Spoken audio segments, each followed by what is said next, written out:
Et si la raison pour laquelle vous traversez certaines épreuves aujourd'hui avait été décidée bien avant votre naissance, pourquoi oublions-nous nos vies antérieures? L'enfer est-il un lieu réel ou une création mécanique de nos propres pensées? Et surtout, de quoi votre âme sera-t-elle chargée au moment de franchir le passage ultime?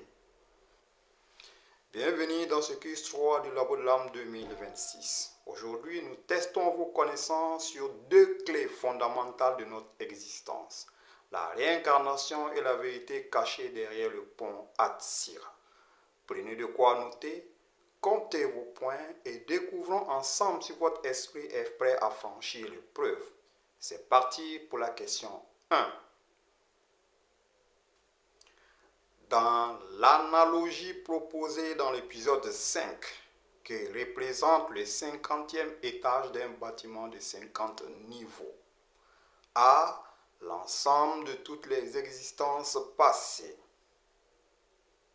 B, le passage actuel sur Terre, la partie émergée de l'iceberg, C, l'entrée dans le monde spirituel supérieur, D, l'état ultime d'illumination de l'âme.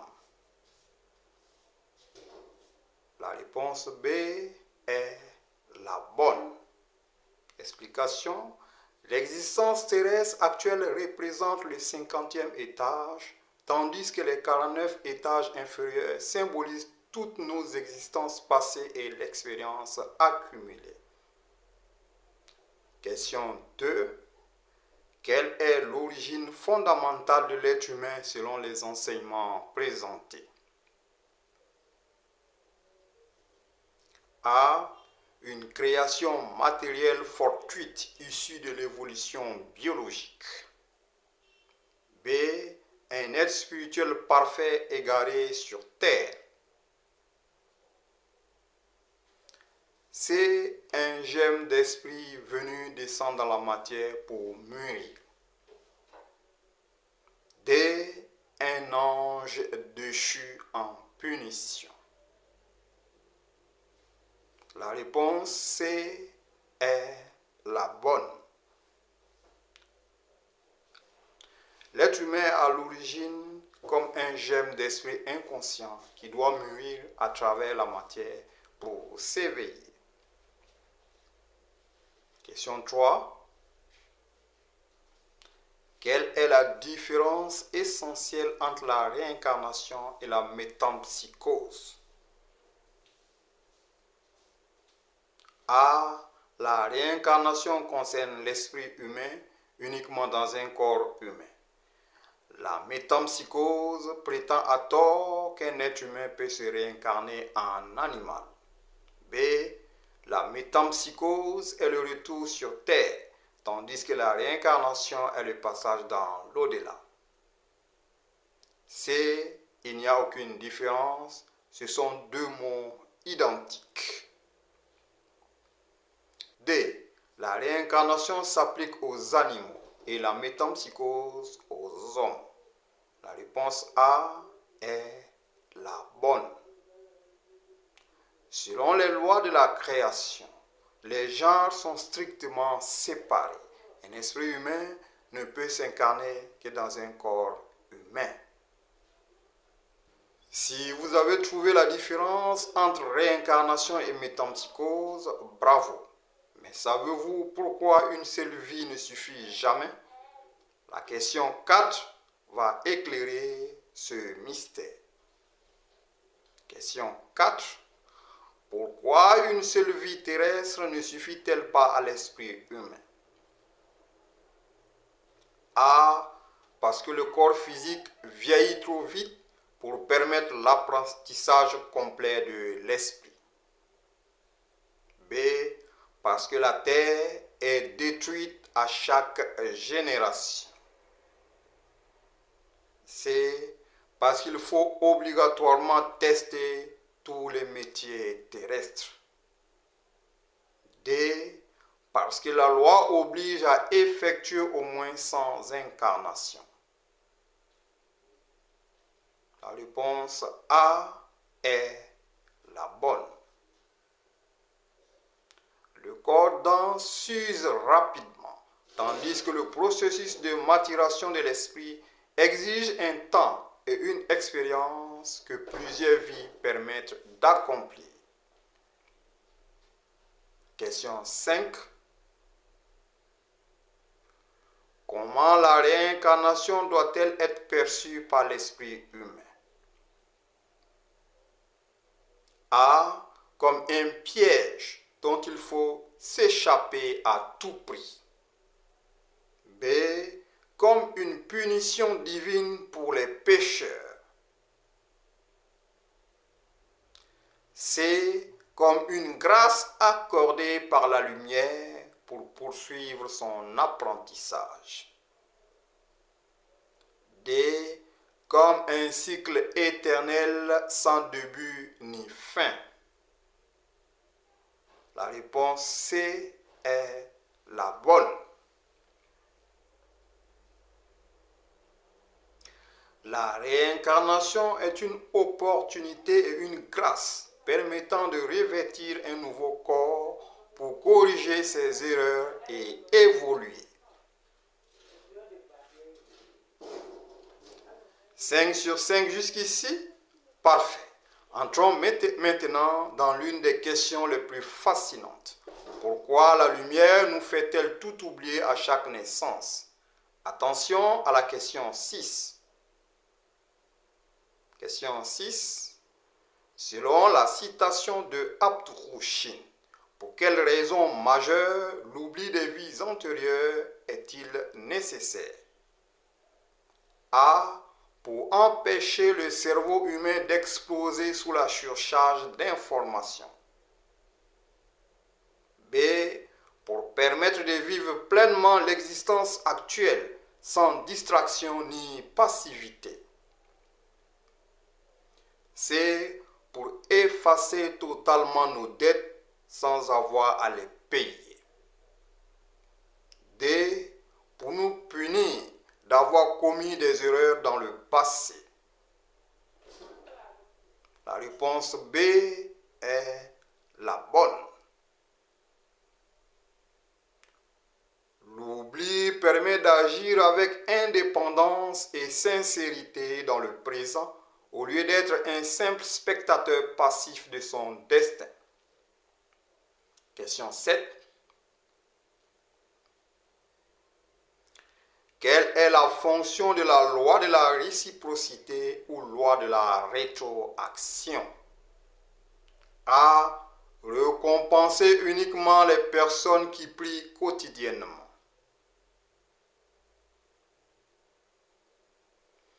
B. Faire en sorte que l'être humain récolte exactement ce qu'il a sémé en pensée, parole et acte. C. Annuler automatiquement le passé après chaque réincarnation.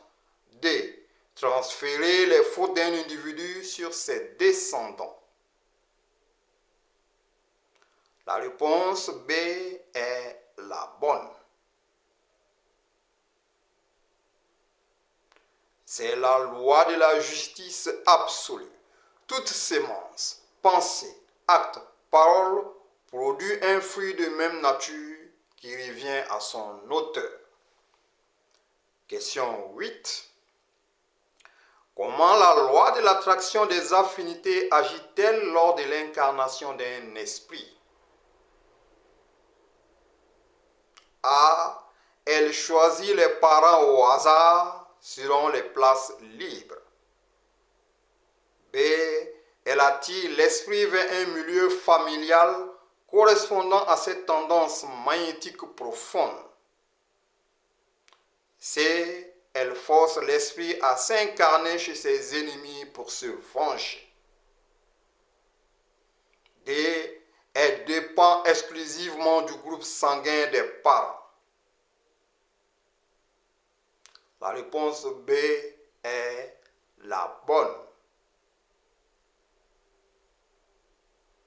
L'incarnation n'est pas un hasard biologique.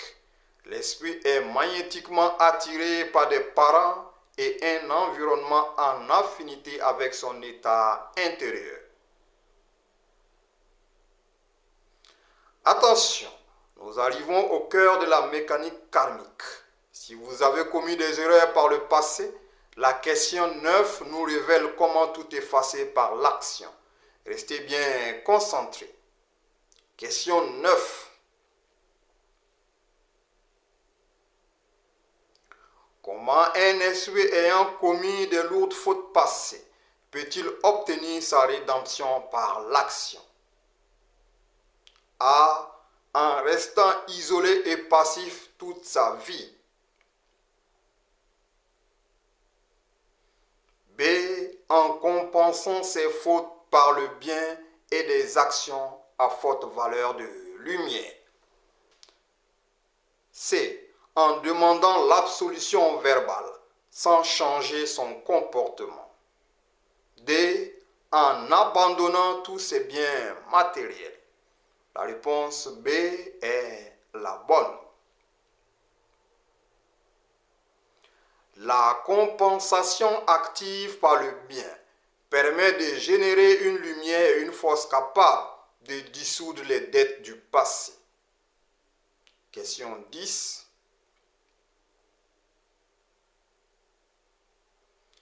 Que risque l'esprit humain s'il refuse obstinément de mourir à la fin du cycle cosmique? A. Il reste bloqué à jamais sur Terre. B. Il est transformé immédiatement en animal. C. Il perd sa conscience individuelle et retourne à l'état de sémence spirituelle dans la décomposition. D. Il devient un guide spirituel pour les autres.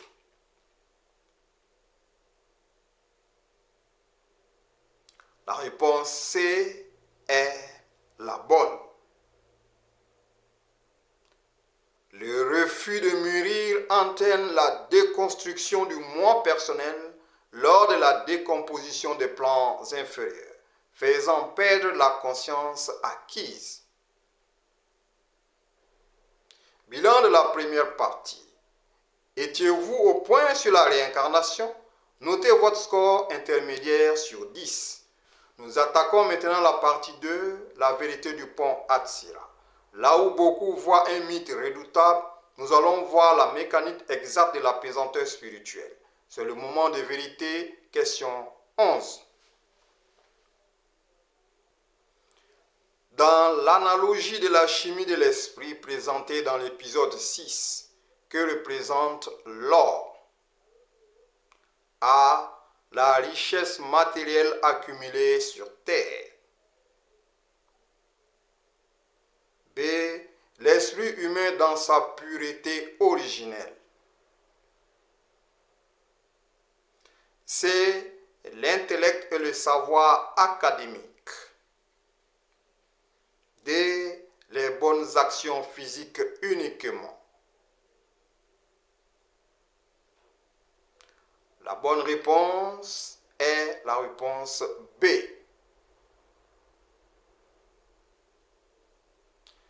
L'or symbolise l'essence spirituelle noble et pure de l'être humain. Question 12. Dans cette même métaphore, que représente la boue? A. Le corps physique dense. B. Les épreuves extérieures indépendantes de notre volonté. C. Les faiblesses, vices et obscurités accumulées sur l'esprit. D. Le milieu social dans lequel on est.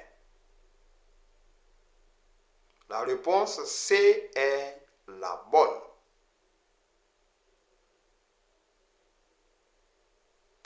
La boue désigne toutes les souillures, mauvais penchants et égarements qui étouffent le rayonnement de l'esprit. Question 13.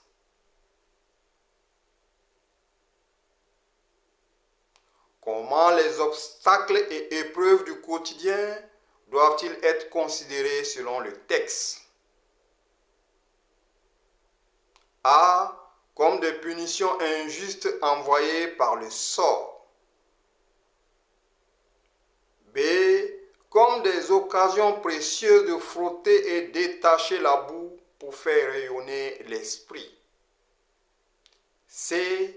Comme des preuves que la matière est mauvaise. D. Comme des attaques purement extérieures sans lien avec notre vécu. La réponse B est la bonne. Les difficultés de la vie sont les meules d'usure qui permettent à l'homme de se purifier et de dénouer son karma. Question 14. Quelle est la véritable nature du pont Atsira présenté dans l'épisode? A. Une passerelle physique suspendue au-dessus d'un gouffre dans l'au-delà. B. Le cheminement intérieur quotidien de l'homme et l'usage de son libre arbitre. C. Un symbole exclusivement réservé aux temps anciens. D. Une preuve matérielle réservée à certains initiés. La réponse B est la bonne. Le pont Atsira représente la voie étroite du vécu intérieur et des choix quotidiens faits par l'être humain.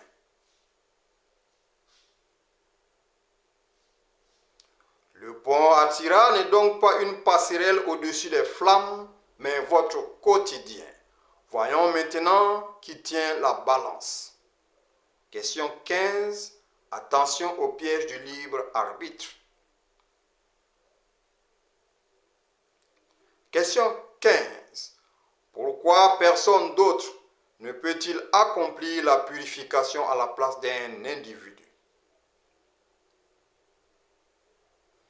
A. Parce que le Créateur a doté l'être humain du libre arbitre et de la responsabilité personnelle. B. Parce que la loi humaine l'interdit. C.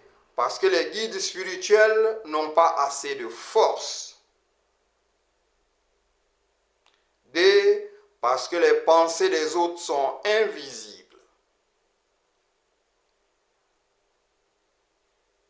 La réponse A est la bonne. Le libre arbitre implique une responsabilité individuelle directe. Chacun doit gratter sa propre boue.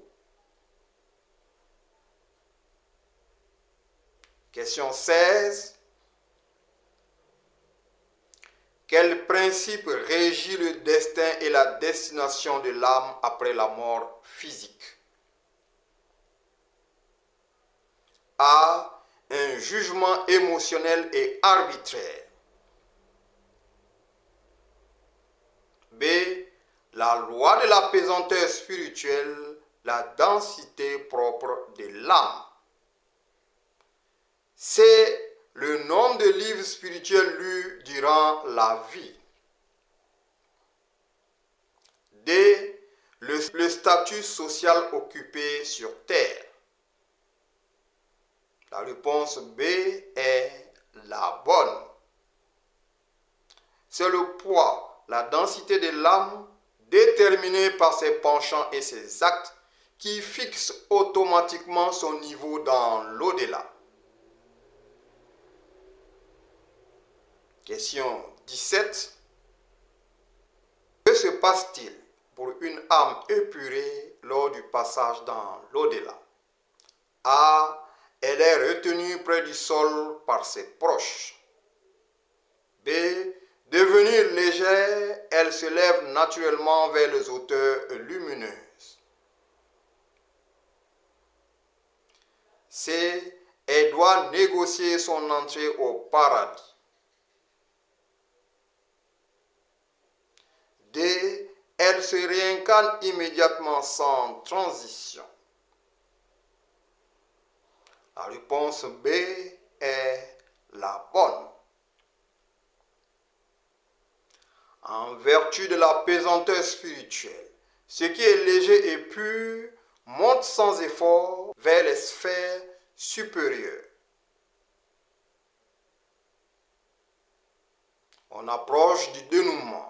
Les questions 18 et 19 touchent à la densité de l'âme et à la véritable nature de l'enfer. Analysez bien les propositions avant de répondre. Question 18. Qu'arrive-t-il à une âme lourde, chargée de vices et de haine? A. Elle est pardonnée automatiquement dès la mort du corps. B. Sa forte densité le fait descendre irrésistiblement vers les plans sombres et lourds. C. Elle reste flottante dans l'air pour l'éternité. D. Elle se transforme en énergie pure. La réponse B est la bonne. Une âme alourdie par des vibrations basses s'enfonce mécaniquement vers les zones sombres correspondant à son état. Question 19. Comment l'enfer est-il défini dans ce contexte? A. Un lieu de torture construit par Dieu pour punir les hommes.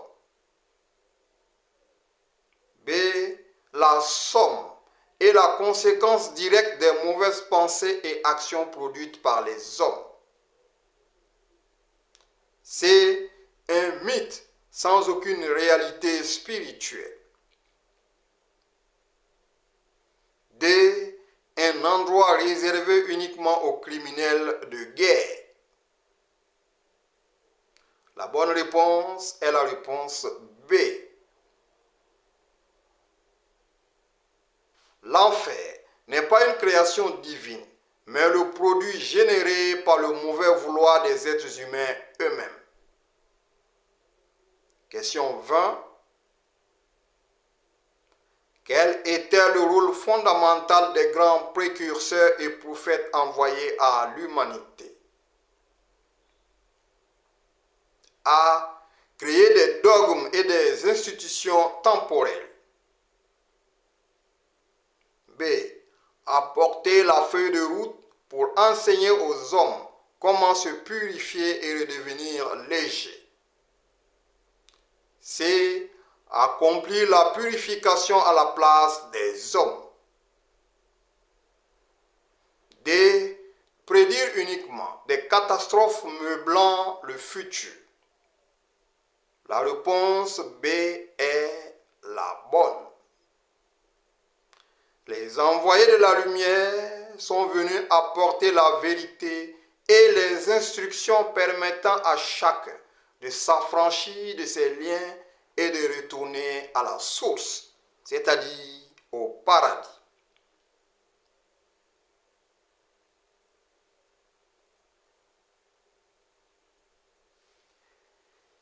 Les 20 questions sont terminées. Quel est votre score final sur 20? Écrivez-le immédiatement dans les commentaires. Que vous ayez fait un sans faute ou relevé des notions approfondies. Rappelez-vous, chaque prise de conscience est un coup de brosse pour détacher la boue et faire rayonner l'or de votre esprit. N'oubliez pas de liker cette vidéo pour soutenir la chaîne. Abonne-toi à le Labo de l'âme 2026 si ce n'est pas encore fait et partage ce quiz à un proche qui se pose des questions sur le sens de sa vie. Prenez soin de votre éveil intérieur et à très bientôt pour la suite de nos travaux.